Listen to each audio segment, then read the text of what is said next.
Não tem por que se envergonhar de ter um familiar que tem alcoolismo. Não é falha de caráter. Não é uma coisa assim, nossa, fulana tá casada com alcoólatra, mas deve ser trouxa. Isso é uma coisa violenta pra caramba. E o que acontece? Toda a família começa a querer criticar.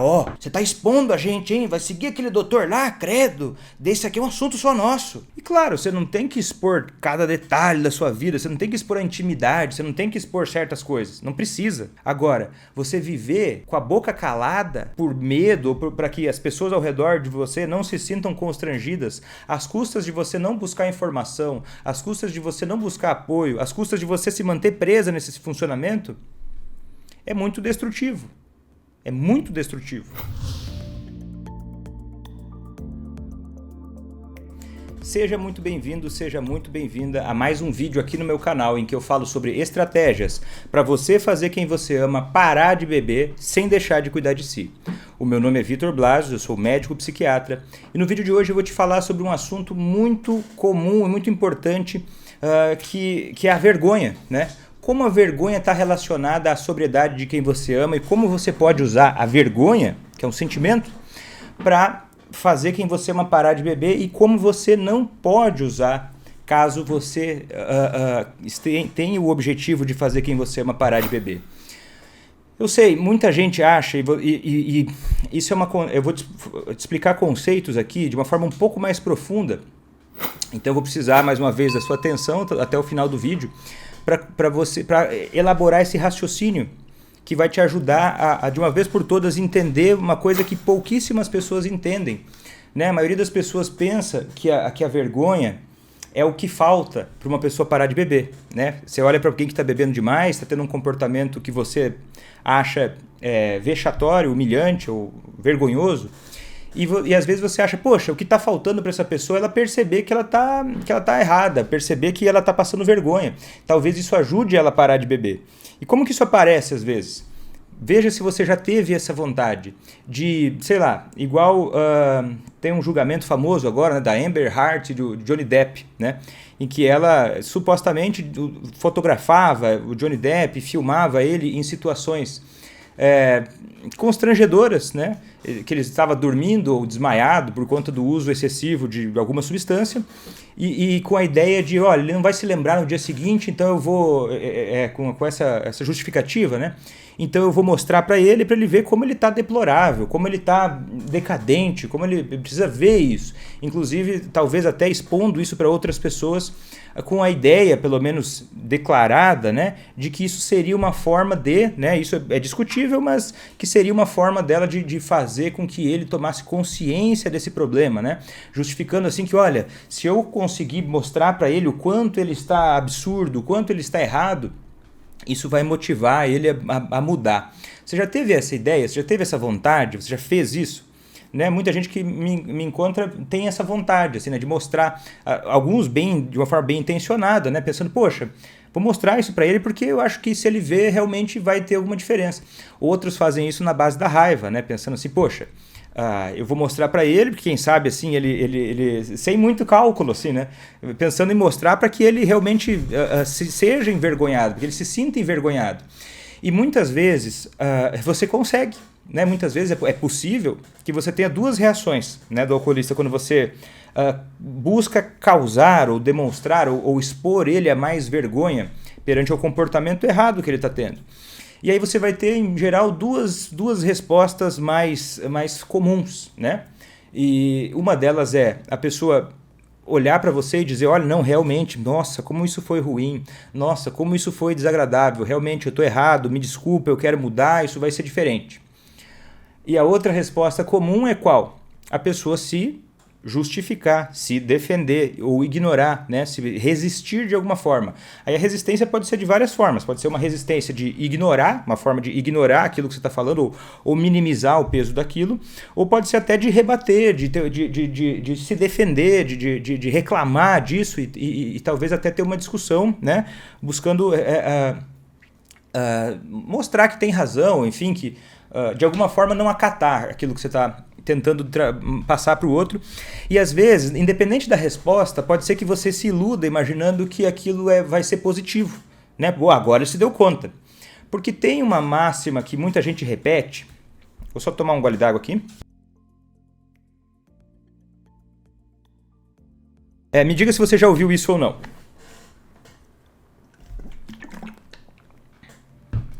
Me diga se você já ouviu isso ou não. Tem muita gente que repete a seguinte frase, assim, ó, olha, o que faz uma pessoa mudar é um forte impacto emocional. Né? Você já deve ter ouvido isso. Geralmente quem diz isso, eles têm uma base pobre de estudos da mente, mas isso se aplica em alguns contextos, né? Quando a pessoa tem um forte impacto emocional, ela tende a mudar. Por exemplo, uma pessoa que quebrou a cara por conta daquele comportamento, aí sim ela vai buscar mudar. Mas o que a gente tem de ciência de mudança do comportamento humano, principalmente quando está relacionado a um problema de saúde mental, como é o alcoolismo, isso não é real. Aí você pode me dizer, Vitor, mas tem um fulano lá que ele se sentiu muito envergonhado e isso fez com que ele parasse de beber. Olha, perceba, o ser humano ele é complexo, né? Vão existir sempre pessoas fora da curva. Sempre vai ter uma pessoa que é diferente, pro bom, pro mal, ou sempre vai ter alguém que não está na média. Só que se a gente se basear pela exceção, a gente vai tender a ter uma observação errada do que é o comportamento humano. Uma pessoa pode mudar, pode parar de beber depois de ter um forte impacto emocional? Talvez possa ter, mas certamente vai ter outros fatores que vão estar associados a isso, que talvez difíceis de mensurar e que levam a pessoa a mudar baseado na vergonha. Mas de uma forma geral, para a imensa maioria das pessoas, a vergonha atrapalha. A vergonha, na verdade, a gente pode enxergar a vergonha de duas formas, né? A vergonha destrutiva e a vergonha pró-social. Né? Você que está com o caderno aí, anota, porque esse conceito é bem interessante, tá? Ele não é um conceito oficial, a gente não tem ainda uma base oficial, mas é o que a gente tem de mais atual assim, nessa discussão sobre as emoções e a vergonha. Mas a gente já consegue tirar bons insights disso. Eu quero te mostrar aqui, ó, se você está me vendo pelo Facebook ou YouTube, você vai conseguir enxergar esse slide, eu espero, tá? Você tá vendo o que está na tela? Estou mostrando para você aqui uma imagem que mostra, no centro aqui tem uma imagem escrevendo vergonha, tá? Eu vou ver se eu consigo compartilhar isso com o Instagram também, só um minutinho. Ó, veja só, a gente tem aqui, ó, vergonha, né? Tem a vergonha, e o que é vergonha? Como é que aparece a vergonha? Você acha que a vergonha ela pode aparecer tanto no alcoolista quanto em você, e ela vai atrapalhar se ela for uma vergonha desse tipo que eu estou te mostrando aqui.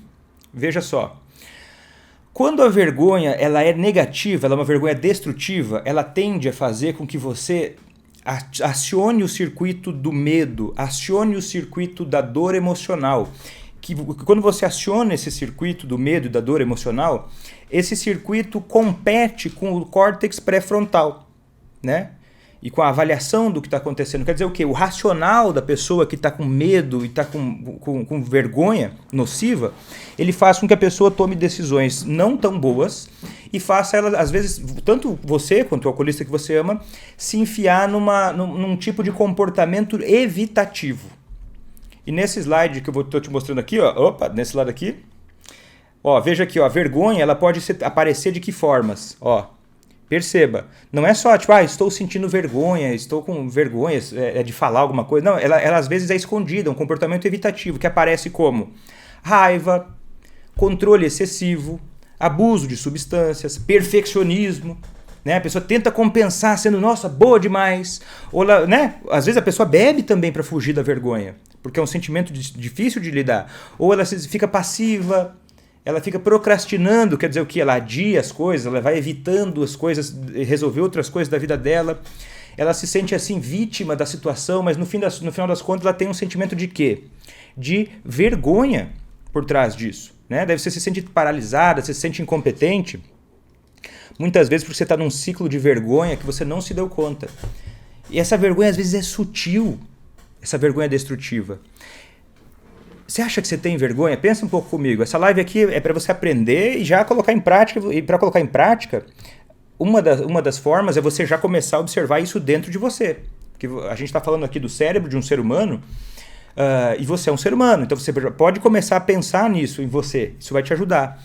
Por exemplo, quando você vai falar com uma pessoa que é um amigo muito íntimo seu, e você fala de vários assuntos bem íntimos, você se abre com essa pessoa, você confia nela, mas você não revela as coisas que acontecem relacionadas ao alcoolismo de quem você ama.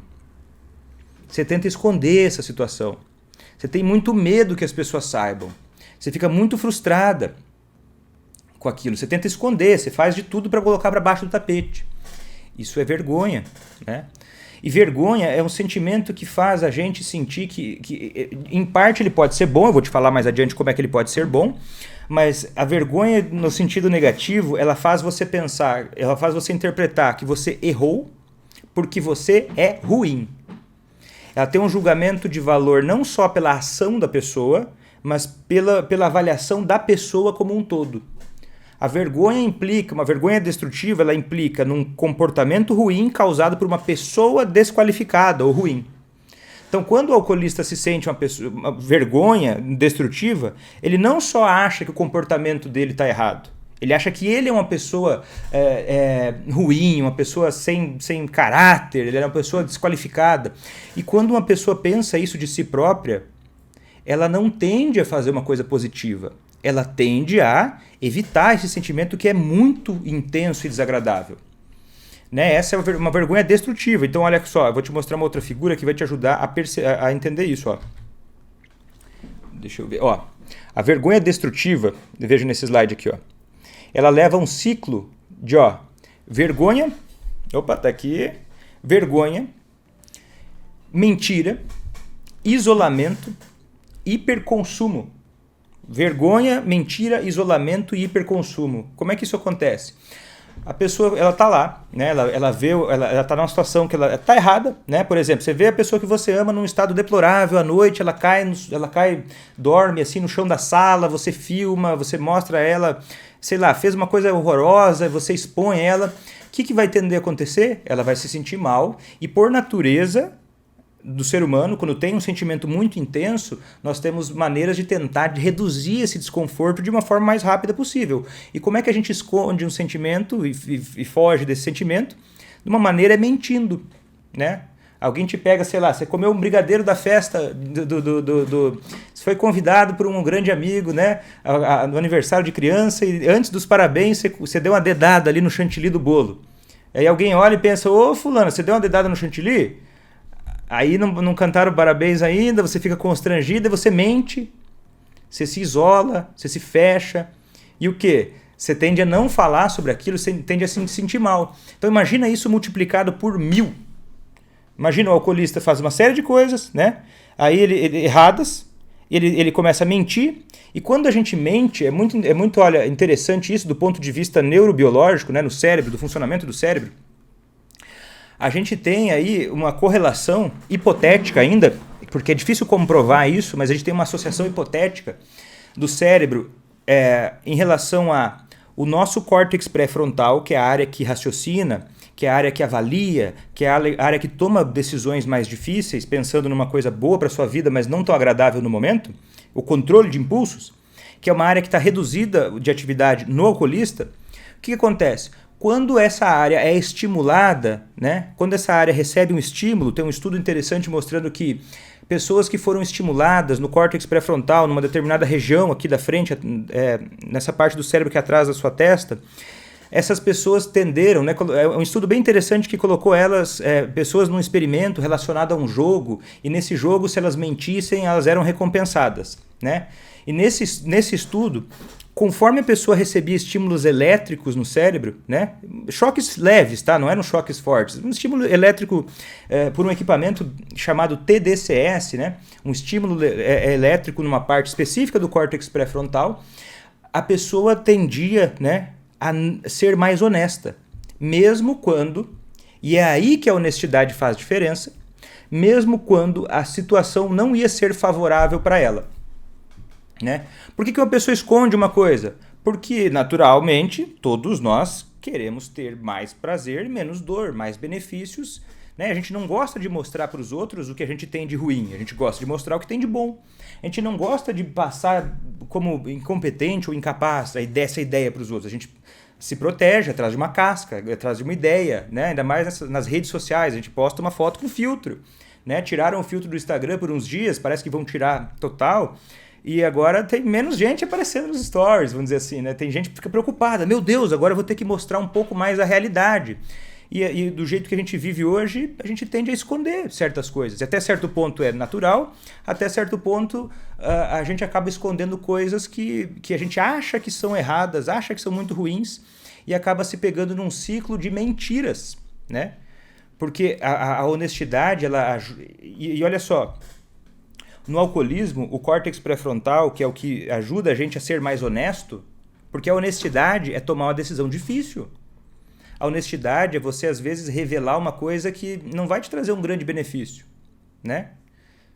Então, e aí a associação que a gente faz, que se acredita, né? A gente consegue imaginar, fazer uma correlação com esse estudo, de que o oposto possa acontecer. Ao invés de dar um choque no cérebro para ele, né? Um choquezinho leve para a pessoa ser mais honesta, ser mais honesto pode fazer com que você estimule o córtex pré-frontal.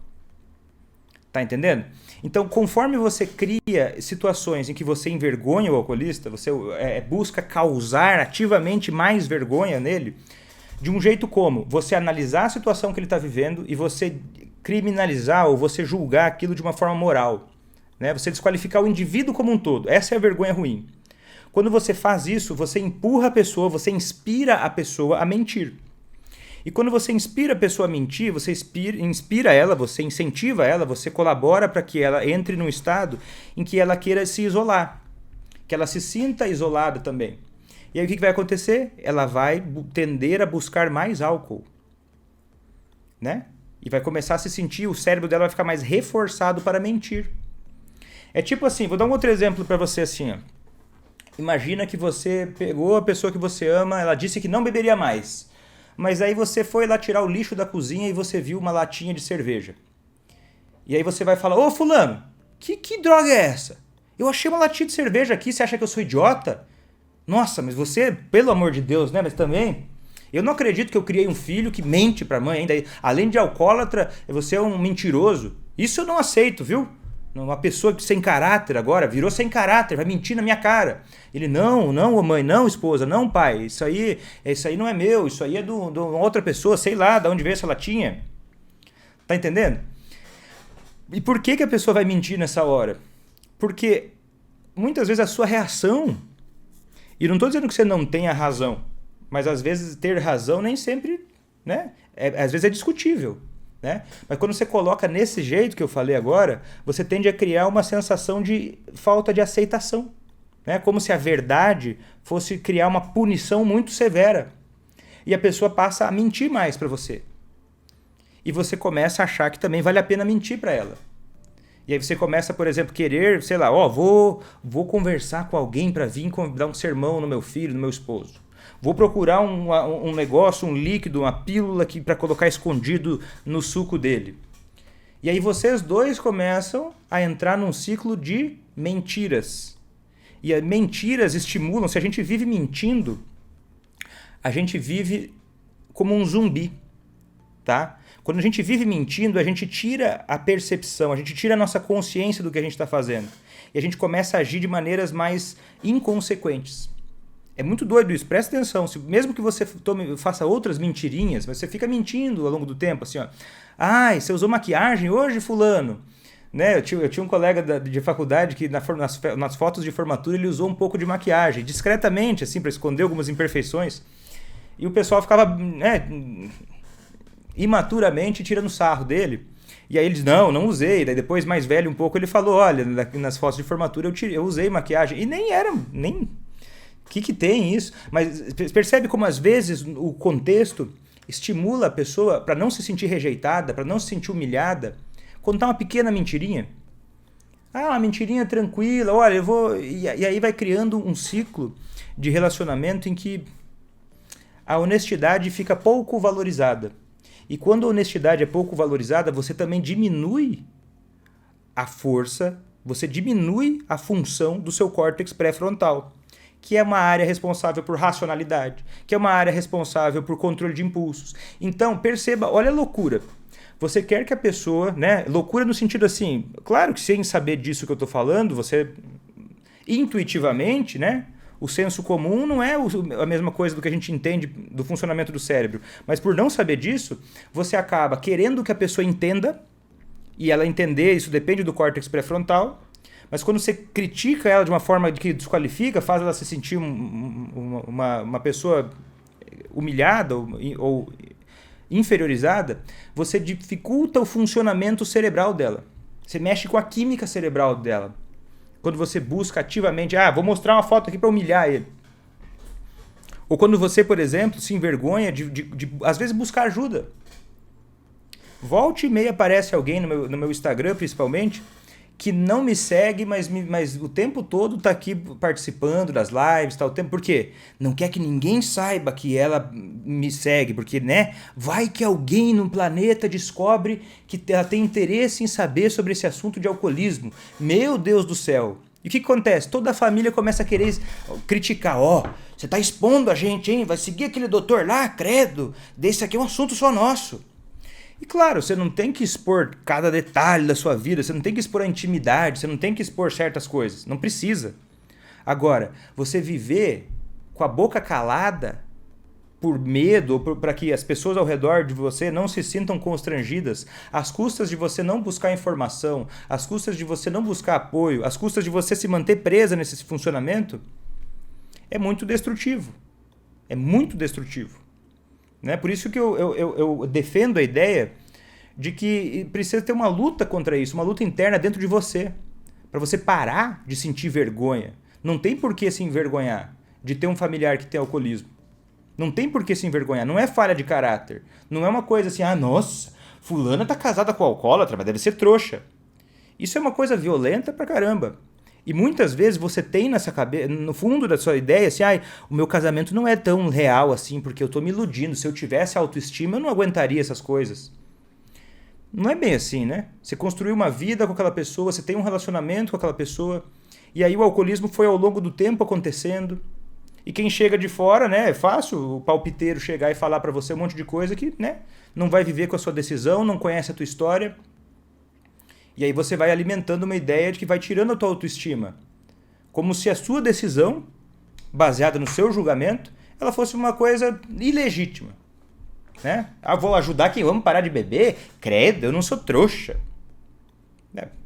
Você está seguindo um julgamento violento e raso e muito ignorante. Né? Porque uma pessoa, para falar isso do alcoolismo, ela tem que ter um conhecimento zero sobre o funcionamento cerebral.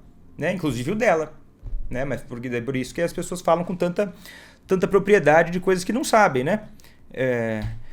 E olha só, existe uma vergonha que ela é boa, é a vergonha pró-social, que eu quero mostrar para você aqui agora, nessa foto. Opa, só um segundinho. Espera aí, que o negócio aqui saiu do negócio aqui. Olha aí, ó. Saca só. Veja, tá enxergando bem? Existe uma vergonha que é boa. Uma vergonha que é boa.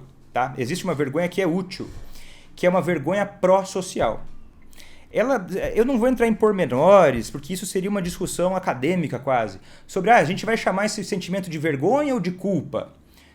Tem uma discussão sobre isso, mas eu não vou entrar nisso agora, tá? Essa vergonha pró-social, ela está relacionada a você entender e a pessoa interpretar que a atitude dela não foi legal, mas que ela é uma pessoa boa, que ela é uma pessoa que é desejada, que ela é uma pessoa interessante. Por isso que quando você vê a pessoa que você ama, tem muita gente que fala assim pra mim, Vitor, o que eu falo no dia seguinte pro meu filho? O que eu falo no dia seguinte pra minha esposa? Porque ela teve uma atitude que me envergonhou. Então no dia seguinte eu quero ir lá e dar uma lição de moral nela. Quando você dá uma lição de moral, você faz a pessoa se sentir diminuída. Não o comportamento, mas ela ser uma pessoa preterida. Tipo assim, ela sente que ela é um peso na sua vida muitas vezes. Ela sente que ela não é desejada, ela não é interessante.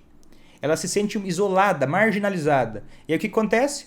Ela tende a ter uma vergonha nociva. Agora, quando você tem uma atitude de assim, valorizar a honestidade e ressaltar a diferença entre a pessoa e o comportamento que ela está tendo, né? Perceba, pode ser um pouco sutil, mas presta atenção no que eu estou te dizendo. A ideia não é você ignorar o comportamento que não está legal, mas é muito importante que você consiga expressar isso de uma forma que não seja percebida como uma acusação ou uma crítica da pessoa como um todo. E que nessa visão, antes de ser uma fala que você vai ter, é uma visão que você vai ter. Você precisa, na sua cabeça, separar a pessoa, o indivíduo, a unidade, que é complexa, é muito mais do que só o que ela faz, com o erro que ela cometeu. Porque aí você consegue fazer com que a pessoa se sinta pertencendo e desejada, sendo uma pessoa assim, ó, olha, eu não quero, meu filho, eu não acho que você é a pior pessoa do mundo. Você ainda é valorizado, você ainda é importante, você ainda é uma pessoa, eu ainda amo você de uma forma real, eu ainda tenho coisas que eu admiro em você. Tá entendendo? Você não é uma pessoa horrível, a partir de agora você não vale mais nada. Não é assim. E aí a pessoa, quando ela sente isso, ela vai ter a tendência a sentir mais condições de ser mais honesta com você. Que vai levar ela a ter mais chance de aceitar o problema que ela tem. E tem mais chance dela diminuir o consumo de álcool. Tá entendendo? Então, assim, ó, ao invés de ir para o ciclo em que ela aumenta, ela se isola e bebe mais, ela tende a ser mais honesta e aceitar mais que existe um problema, e não é ela o problema, existe um problema que está acontecendo com ela, e que você e ela são parceiros e o inimigo é o problema. Tá entendendo? Você e ela são parceiros e o inimigo é o problema. E que há interesse na pessoa por trás desse comportamento errático, desse comportamento desagradável, desse comportamento reprovável, que talvez ela própria sinta como reprovável, né? Tá entendendo a importância de você entender como usar a vergonha, tanto para o outro quanto para si mesmo? Tá entendendo a importância de você, por exemplo, entender que o alcoolismo é uma doença e não é uma falha de caráter? E você defender essa ideia dentro da sua cabeça mesmo? Quando muita gente ao teu redor, por ignorância, por preconceito, por um ódio, podem começar a dizer o contrário para você. Quando no momento de raiva você pode começar a se questionar sobre, né? Ah, mas agora o fulano é sem vergonha. Não, vamos olhar mais para o fundo da situação. Não é bem assim. As pessoas têm motivos mais complexos para agir como elas agem. E quanto mais a gente entender sobre isso, mais a gente tem condições de avaliar as situações de forma que a gente pode criar um terreno que seja mais fértil para mudança e para coisas construtivas acontecerem. E não meramente um diálogo entre a pessoa que o outro vai se submeter. Vou te dar um exemplo. Você achou a latinha de cerveja do seu filho no lixeiro, né? Ele disse para você, prometeu que não beberia. E aí ele fala assim, ó, fulano, né? Não estou dizendo que sempre tem que fazer assim, é só um exemplo para relacionar o conceito que eu estou te explicando agora. Fulano, olha, eu achei essa latinha de cerveja no lixeiro. Ponto. E aí, dependendo de como tiver o clima, dependendo de como você expressar isso, não só no dia, mas de como tiver a relação de vocês, tem uma chance do fulano falar a verdade. Quando que o fulano tenderia a falar a verdade? Quando? Quando ele sentir que aquilo vai ser positivo para ele. E pode ser que num primeiro momento ele tenha medo. Não é que ele acha que você é trouxa.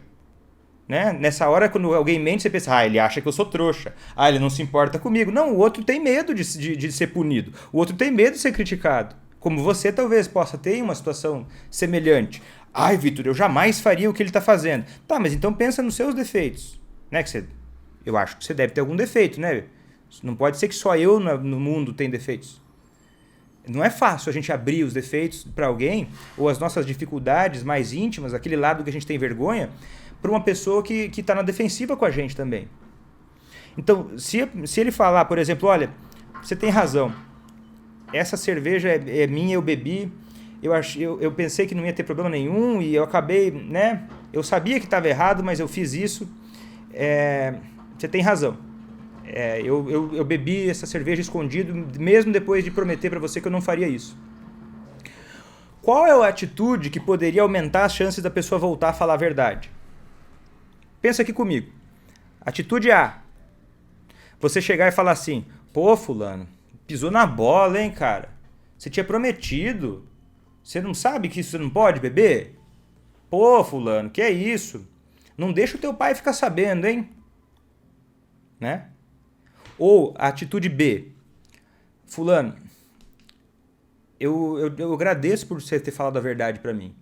Isso é muito importante. Para mim, a verdade entre nós é uma coisa muito importante. Então, obrigado por ter me falado isso. Eu imagino que não deve ter sido fácil para você falar a verdade para mim agora. Então, obrigado. Fiquei feliz que você contou para mim, que a gente pôde conversar sobre isso. Não espere muita coisa agora, né? Você valorizou mais a verdade do que a razão. Mais a verdade do que a competição. Você valorizou mais o comportamento honesto do que o comportamento moral. Depois você pode discutir coisas a respeito disso mais adiante, mas você vai plantando um terreno em que você mostra valor na honestidade. Isso por si só já é um passo. Isso por si só já é uma coisa. Porque às vezes na ansiedade você pensa, não, agora ele tem que achar que está tudo errado e tem que pedir desculpa, tem que se humilhar. Quanto mais você mostrar que você valoriza a pessoa e que a honestidade é importante, mais ela vai falar a verdade para você. Quanto mais você demonstrar que ela vai ser punida e que não tem saída, que ela vai ser punida imediatamente, que não tem nenhuma vantagem dela falar a verdade, é natural que a pessoa tenda a mentir, né? Vamos pensar numa outra coisa mais sutil. Imagina que você você tem uma religião X, você vai na igreja e você começa, sei lá, você está numa fase ruim do seu casamento e você decidiu, tá? Você decidiu... você está numa fase ruim do seu casamento e você não está com vontade de ter relações sexuais com seu marido ou com a sua esposa. Tá entendendo? Você não tem vontade de ter, naquele momento, por alguma razão, sei lá qual, não interessa qual agora, você está numa fase em que você não está com interesse sexual. E esse tem sido um problema no casamento, enfim, porque você não está interessado em sexo mais, naquele momento, naquela fase, enfim. E aí você vai na igreja e você se aconselha com o líder religioso. Você se aconselha com o líder religioso sobre isso, e o líder religioso olha para você e fala assim, olha, não, casamento tem que ter sexo. Você não tá com vontade de fazer sexo? Não, mas você precisa fazer sexo. Tá casada, você tem que fazer sexo com seu marido ou com a sua esposa. Você não pode deixar isso assim, tá errado isso. E aí você, poxa, mas eu não tenho vontade. Aí você vai ficar numa sinuca de bico. Será que você fala sobre esse assunto ou você não fala? Você fala, é um comportamento visto como negativo. E aí a pessoa vai lá te dar um conselho que você se sente constrangida. Pô, vou ter que fazer isso? Pode ser que você se sinta sem vontade de falar sobre aquilo. Pode ser que você se sinta envergonhado desse problema e fique com medo do julgamento. Né? Fala assim, como é que você não está transando com seu marido, com a sua esposa? E você comece a pedir menos apoio. Por quê? Porque a reação das pessoas fez você se sentir muito acusada. Fez você se sentir muito... marginalizada, tá entendendo? E aí você subitamente começa a faltar um pouco na igreja, começa a faltar um pouco, né? Você começa a não compartilhar mais tanto. Ou vamos pegar um outro exemplo, você está indo na terapia com alguém, fazendo uma psicoterapia, e o terapeuta ou a terapeuta que você está sendo atendido, e você comenta que, olha, meu esposo, a minha esposa, o meu filho, ele tem alcoolismo. E aí o terapeuta, né, a pessoa que está te atendendo fala para você, olha, então... Você tem que separar, né? Essa é uma relação errada. Não, então você tem que mudar. Como é que você não separa?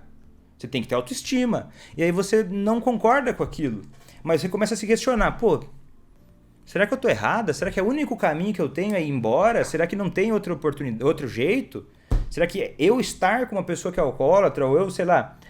o meu filho ter desenvolvido alcoolismo, isso significa que eu sou uma pessoa errada por natureza? Isso é um problema meu, eu tenho que, sei lá, parar de agir, eu tenho que parar de querer ajudar essa pessoa? E aí você começa, por exemplo, na terapia, a não falar sobre aquele assunto. Você começa a varrer para baixo do tapete, às vezes nem tão consciente assim. Isso é vergonha. Você percebe como a vergonha pode ser nociva? Te impedir de evoluir, te impedir de buscar ajuda, te impedir de fazer o que é importante para você. Né? Mas numa sociedade como a nossa, o senso comum às vezes faz a gente pensar que um caminho para melhorar a vida é se envergonhar. Só que, na verdade, a vergonha, ela precisa existir num contexto em que exista aceitação. Porque senão a gente vai cair num ciclo de mentira. Senão a gente vai cair num ciclo de que a honestidade não é valorizada. E quando a honestidade não é valorizada, a gente tende a ter mais vergonha, esconder mais as coisas e ter mais dificuldade de lidar com os próprios sentimentos. Né? Se já aconteceu com você, por exemplo, está numa festa com a alcoolista que você ama, está num jantar, um evento social, e essa pessoa bebeu demais, e você começa a ficar constrangida, porque, nossa, ele está falando umas besteiras para os outros, nossa, isso está acontecendo, eu vou tentar então resolver isso. Aí você pega e começa a chamar a pessoa para ir embora, para que ela pare de passar vergonha. Daí você tenta chamá-la para ir embora e ela diz, não quero isso, estou me divertindo. E aí você começa a entrar num atrito com aquela pessoa. Ai, Vitor, mas o problema maior nem é o alcoolismo, o problema maior é que ele me faz passar vergonha. E aí você, de uma forma ou de outra, meio a contragosto, você arrasta ele para casa. Aí ele fica bravo com você, ou ela fica brava com você. Aí você pensa, pô, mas eu tô certo, eu tava protegendo ele ou ela. Só que perceba, às vezes, passar vergonha, vamos dizer assim, por conta própria, é diferente de você demonstrar vergonha e evitar que essa vergonha aconteça. Se a pessoa passar vergonha por conta própria e não foi você que estimulou isso, não foi você que entrou no meio desse rolo, você vai ter uma chance maior de poder depois ouvir coisas honestas dessa pessoa. Quando as outras pessoas tiverem uma reação, você entende? Uma reação desagradável em relação àquilo. Mas não é você que está causando isso, você está entendendo? Você não é a pessoa que está apontando o dedo. Certo?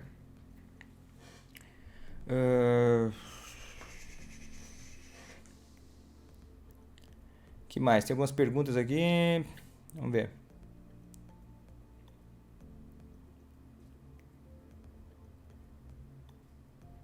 Né? A verdade é importante. Vocês estão muito focados. Assim, mas eu falo no dia seguinte, eu não falo no dia seguinte. Cara, esse é um assunto que a gente pode falar em outra live, mas aqui tem que ficar... O que é mais importante para mim aqui agora, que eu acredito que nesse momento é mais importante você entender, é sobre como a vergonha ela pode ser uma aliada ou ela pode ser uma grande inimiga. E que geralmente ela é mais inimiga do que aliada. Tá entendendo? A vergonha, ela precisa ser mais amaciada do que incentivada.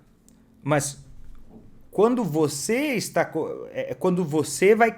Tipo assim, uma coisa é a pessoa passar vergonha sozinha. Ela fez uma coisa que fez ela passar vergonha e você não evitou.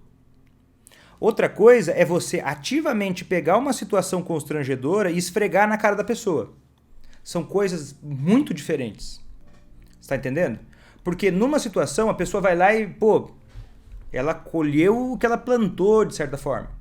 Numa outra situação é você esfregando na cara dela uma coisa que você considera negativa. E aí ela vai se sentir mais isolada de você. Vai se sentir mais constrangida. E vai ter mais dificuldade de ser honesta. Faz sentido isso? Ou não? Conta aí pra mim. Então a Neuza, respondendo a Neuza, ela está perguntando assim: e quando quem bebe não acha que fez certas coisas, vale ou não mostrar fotos para ele de alguma forma? Não, eu não concordo com isso. Eu não acho que vale a pena. E por quê? Porque se você entendeu o que eu estou falando na live de hoje, você vai perceber que, olha, a questão não é... Quando a gente está falando de vergonha, a gente está falando de uma coisa muito emocional, muito carregada. Se você fala para a pessoa e ela acha que é mentira, não adianta você levar ela para um tribunal e mostrar, não, é verdade, olha essa foto aqui. Porque se ela já está falando que é mentira, ela já está te mostrando que ela não confia em você e que ela está defensiva, que ela está acuada. Agora, uma alternativa para você ter uma ideia, tá? Uma ideia para te dar um início de um norte, assim, para você começar a pensar sobre isso. Uma ideia seria o seguinte: olha, fulano, ontem o cara chega, Ou a mulher chega e ela fez, sei lá, eu vou pegar uma situação concreta e exagerada para dar um exemplo. A pessoa chega em casa, muito fora de si, e aí ela vai lá e faz xixi fora do vaso. Faz xixi, sei lá, na lixeira. Faz xixi no chão do banheiro. E aí, você chega no outro dia e vê aquilo, sente aquele cheiro ruim, e depois você vai conversar com a pessoa e fala, o que aconteceu no banheiro? Você fez xixi no banheiro ontem, quando você chegou? Vai falar, não fiz. Fez sim! Olha lá, que nojo, credo, que coisa horrível. Não fiz não. Isso seria uma forma errada. Outra forma seria, olha fulano, você viu o que aconteceu no banheiro ali? O que aconteceu? Pô, eu não fui. Tem nós dois aqui. Poxa, eu fiquei preocupada. Falei assim, mas eu que não fui. Mas poxa, cara, eu tenho certeza que eu não fui. E ontem eu dei a impressão de ter ouvido você chegar, eu ouvi um barulho de água assim no chão. Você não tá acusando, mas você tá falando, eu ouvi, dando a margem para ter ouvido errado. Porque pode ser, sei lá, o Espírito Santo veio lá e fez xixi no chão.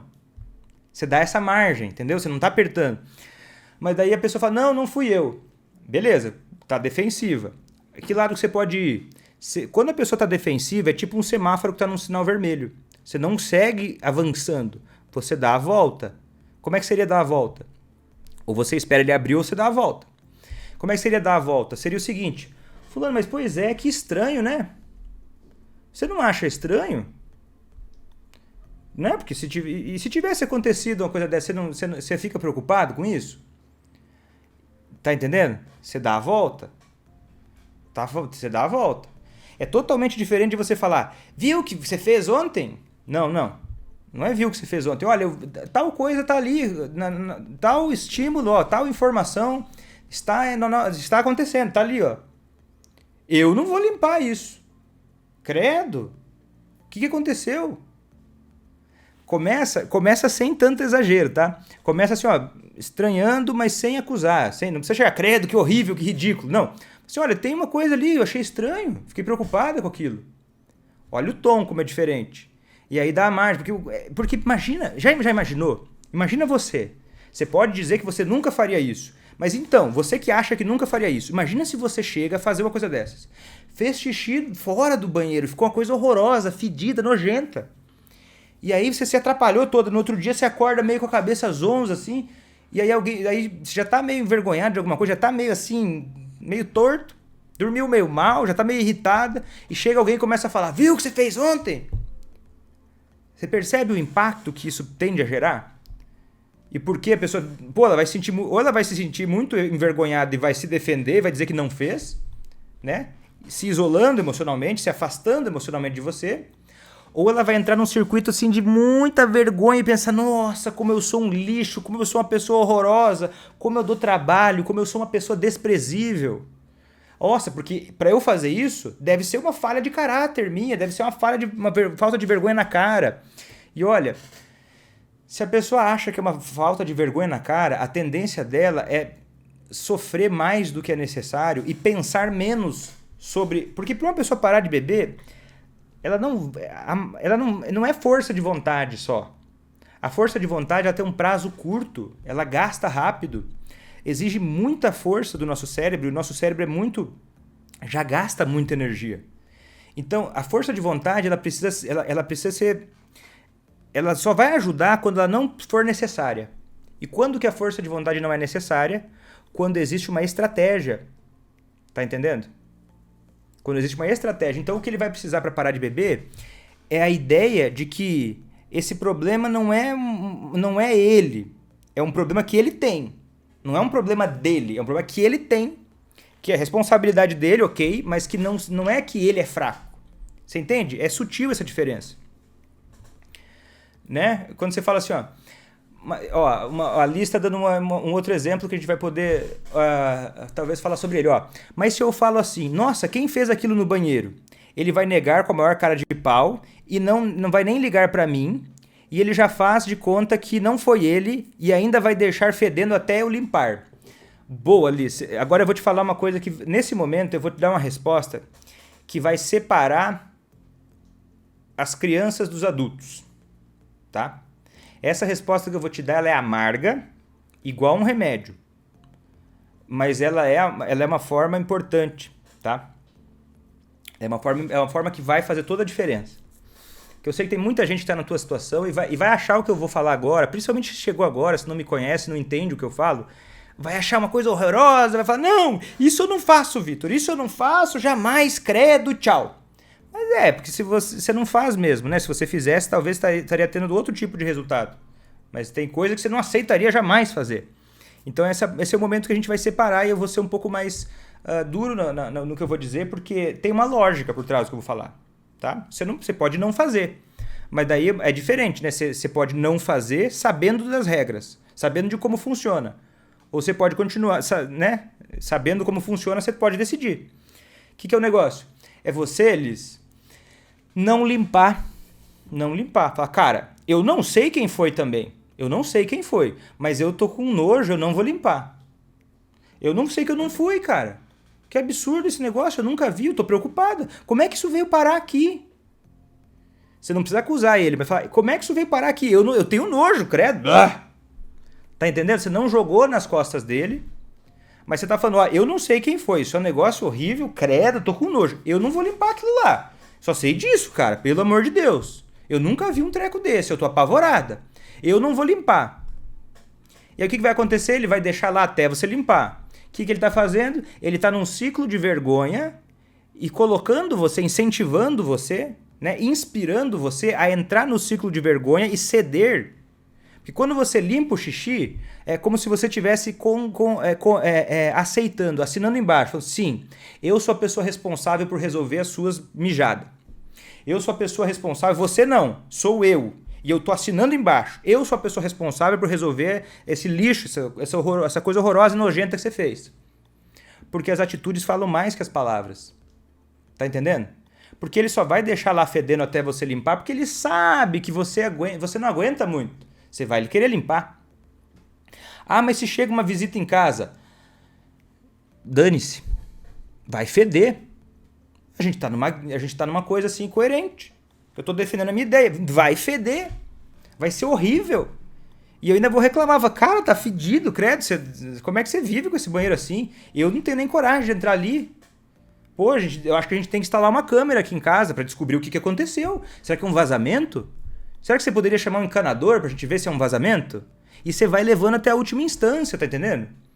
Você vai levando aquilo, você quer entrar nesse jogo? Beleza. Mas eu não vou limpar, esse é o ponto. Estão perguntando se serve para vômitos. O que você acha, se serve para vômitos ou não? Qual que é a diferença? Não, o vômito não. O vômito é nojento demais. Pô, mais um motivo para você não limpar. Mas eu vou conviver com esse banheiro fedido, Vitor. É aí que a dificuldade entra, né? Porque ele te ganha. E a doença ganha quando você... você vai se esquivando. Você vai ficando com vergonha. Mas se chega uma visita. Tá entendendo como a vergonha te pega? Tá entendendo como a vergonha te arranca o poder? Tá entendendo como a vergonha te encurrala e vira contra você? Se não foi você que fez, por que você vai limpar? Né? Isso precisa ser natural. Natural, não fui eu que fiz, tô com nojo, eu não vou limpar, Deus me livre. Pô, chama o encanador, como é que pode? Vômito também, mais ainda. Eu não vou limpar, credo, que nojo. Ai, Vitor, mas ele não limpa. Tá bom, então vai ficar sujo. E eu vou reclamar, falar, cara, o que tá acontecendo? Tem um vômito aqui, de onde é que surgiu? Será que veio um cachorro da rua, entrou em casa, vomitou e saiu? Eu não sei, eu sei que eu tenho um nojo desgraçado desse negócio e eu não vou limpar. Ai, Vitor, mas eu não mereço viver num ambiente assim. É por isso mesmo que você precisa fazer isso. Porque senão esse comportamento vai tender a se repetir. Tá entendendo? Senão você vai estar... E eu não estou dizendo que você não vai limpar e aí automaticamente vai se resolver. Não. Isso aí é igual você não pedir, não encher a cara de hambúrguer todo dia e querer emagrecer. Não é você parar de comer um hambúrguer que você vai emagrecer. Mas com certeza se você comer aquele hambúrguer você vai engordar, tá entendendo? Isso é uma parte do que precisa ser feito. E você não vai ficar dizendo, olha, eu não vou limpar aquele lixo que você fez. Você deveria se envergonhar daquela droga que você fez. Não. Você vai falar, olha, eu não gosto desse cheiro. Eu não sei o que aconteceu, né? Eu não sei como é que aconteceu isso. Eu não sei, você está dizendo que não foi você, eu tô apavorada, porque, poxa, Eu não sei que negócio é esse, mas eu já te adianto. Credo. Credo. E olha, Lu, não é uma queda de braço, Lu. Você tá entendendo? Ó, agora vai cair uma ficha pra Lu. A Lu tá falando assim, ó, caramba, mas como viver assim nessa queda de braço? Lu, não é uma queda de braço. Olha, você perdeu a sutileza do que eu falei. Presta atenção nessa. Não é uma queda de braço porque eu não entrei na queda de braço. Ele me chamou pra queda de braço. Eu fui provocado aí pra queda de braço. Ele falou, não fui eu, vou deixar aí. Falou assim, não tô dizendo que foi você. Eu não tô dizendo que foi você. Eu não vi você fazer. Eu não tenho uma filmagem, mas você não vai ir atrás disso, tá entendendo? Você não vai lutar, você não vai nem ter interesse em achar o culpado. Você vai só mostrar uma grande surpresa de como é que aquilo, né? Eu não vou duvidar de você, você tá garantindo que não foi você. Mas eu não consigo achar outra explicação e eu tenho nojo. Você percebeu a diferença? Não é uma queda de braço com ele. Eu não vou ficar dizendo, você não vai limpar aquele xixi? Você vai dizer, olha, eu não vou limpar aquele xixi porque eu tenho nojo. Você entende? A diferença é total, é completa. Ele vai falar, não, é você que tem que limpar. Fala assim, cara, eu não consigo imaginar como limpar aquilo, eu tenho muito nojo. Isso não é uma queda de braço. Você percebeu, Lu? Não é uma queda de braço. Você não, é uma queda de braço quando você entra nesse jogo e você começa a acusar ele. Ai, Vitor, mas ele que foi o culpado. Mas seja mais esperto um pouco. Tá entendendo? Seja mais esperto um pouco. Né? Tá entendendo que tem uma lógica, tem uma estratégia. Tem uma estratégia. Você vai contornar. Boa, Rose. Contornar a situação a seu favor. Última pergunta que eu vou responder aqui de hoje é assim, ó. A Josefa tá perguntando assim, Vitor, eu convivo... Ó, como é que é? Vamos ver de onde que começou a pergunta? Ai, Vitor, eu tiro foto e mando no grupo do WhatsApp dele pra ele se envergonhar, pra ver se ele para de beber. Ai, Vitor, eu mando... Ó, ela escutou a live toda, porque faz um tempo que eu falei isso. Eu tiro foto e mando no WhatsApp dele pra ver se ele se envergonha e para de beber. O que eu falei hoje? Eu falei sobre quanto isso atrapalha, né? Quanto isso é ruim, quanto isso alimenta a doença, como isso cria uma dificuldade do próprio cérebro da pessoa de processar as informações e ele pensar em parar de beber. E aí a Josefa tá pensando assim, pô, eu entendi então, doutor Vitor, eu faço isso e eu tô piorando o alcoolismo dele. Né? Isso não é, né? Você não sabia disso, né? Como é que você ia saber disso? Você tá aprendendo agora. E aí a segunda pergunta dela é a seguinte, Vitor, então o melhor é eu sair de casa? Eu quero sair de casa, eu não quero ficar aqui. Isso é bom ou ruim? E aí eu vou te dizer, Josefa, em relação ao alcoolismo do outro, você sair de casa não vai ajudar. Tá entendendo? Não vai ajudar. Agora, você não é obrigada. Dane-se, o problema é dele, vamos dizer, né? O problema só é seu na medida em que você acha que faz sentido pra você. Tá entendendo? Você não é obrigado a nada. O outro também não é obrigado a nada. Se for pensar estrategicamente pra fazer o outro parar de beber, você sair de casa não vai ajudar, né? Já pensou você com um problema de saúde mental? E aí, sei lá, você tá com um problema de saúde mental, você tá atrapalhada com as tuas coisas lá, e aí o teu marido, ele manda fotos pra você de uma situação deplorável e você se sente envergonhada, e aí você acaba não conseguindo lidar com aquilo, de repente ele vai embora. Puxa vida. Aí esse apoio social que ele tinha, ou a possibilidade de ter um apoio social cai por terra. Você acha que você teria mais ou menos condições de melhorar? Né? Só vai melhorar no momento em que, assim, ó, se você for a pessoa mais tóxica do mundo, talvez ele possa ser bom para ele. Mas eu não imagino que você seja, né? Eu acho que você está assistindo isso aqui, você parece uma pessoa bem intencionada. Você não parece uma pessoa do mal. Né? Você está ouvindo isso aqui, você está aprendendo aqui. Então você cometeu erros, e esses erros seus, que você não sabia. Então como é que você pode julgar, olhar para trás e se julgar de ter cometido um erro que você não sabia? Você fez o melhor que você pôde e tá ok, agora você está entendendo, agora você tem a oportunidade de ver o que você vai fazer a respeito. Só que esses seus erros, Josefa, eles fizeram você ter mais trabalho. Você entende? Os seus erros, quando a gente erra em relação ao alcoolismo de alguém, a gente piora as coisas e a gente cria mais problemas e a situação fica mais desagradável e dá mais vontade de ir embora. Mas daí a gente pegou e, sem querer, multiplicou o problema, sem querer. Então, caso você esteja em dúvida, eu te daria uma seguinte sugestão. Sugestão é o quê? Sugestão é uma coisa que está ali, você pode, se fizer sentido, você pode acatar, se não fizer sentido, você pode simplesmente ignorar e jogar fora, tá? A sugestão que eu te daria é o seguinte: se você tiver essa dúvida, se você fica ou não, eu te sugeriria você aprender sobre como ajudar e aí você começar a sentir a diferença. Mas aprender vai exigir comprometimento da tua parte. E aí você pode decidir. Conforme você aprende, você vai ver a diferença. Tá entendendo? Aí você vai vendo. Agora, se você não tiver dúvida, aí você que sabe, né? Ninguém é obrigado a nada, tá? Ninguém é obrigado a nada. Deus me livre de dizer, não, você tem que salvar o seu marido. Não, ele é o seu marido. Se você não se importa com o seu marido, quem é que vai se importar? Você casou com ele, ninguém vai se importar, né? Quem que vai se importar? Se você não se importar com o seu filho, não tem como, né? É natural, eu acho, né? A gente tem a tendência a fazer o quê? É uma coisa biológica, né? A gente protege mais os nossos. Quando a gente não protege mais os nossos, é uma questão de sobrevivência, senão não daria, né? Não funcionaria as coisas, né? Se você não protege os teus, ninguém vai. Ninguém vai. As chances são de que ninguém vai, né? Ninguém vai cuidar do teu filho igual você. Ninguém vai cuidar de você tanto quanto você. Tá entendendo? Então, é o que é. Especiais mesmo. E eu vou ficando por aqui. Se você gostou do conteúdo, se inscreve no canal, coloca o seu comentário aqui dizendo se você chegou até o final. Tira um print, me marca, ajuda a divulgar de todas as formas aí, que isso faz toda a diferença para essa nossa comunidade que vive o amor contra o alcoolismo. Tá bom? Eu vou ficando por aqui. Até a próxima e tchau!